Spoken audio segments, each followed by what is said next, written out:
ബിരിയാണി അരി വാങ്ങാൻ കടയിൽ ഞാൻ പോയപ്പോൾ വിടരുന്നൊരു പൂ പോലെ കണ്ണുള്ളൊരു മൊഞ്ചത്തി.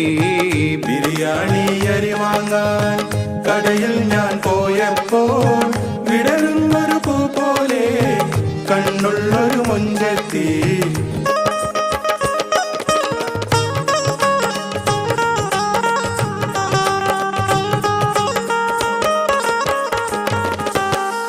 വിലയിട്ടാൽ കിട്ടാത്ത പുഞ്ചിരിയുടെ നിറവോടെ വിലസുന്നവൾ കട മുഴുവൻ വയസ്സന്റെ പിന്നാലെ. ബിരിയാണി അരി വാങ്ങാൻ കടയിൽ ഞാൻ പോയപ്പോൾ വിടരുന്നൊരു പൂ പോലെ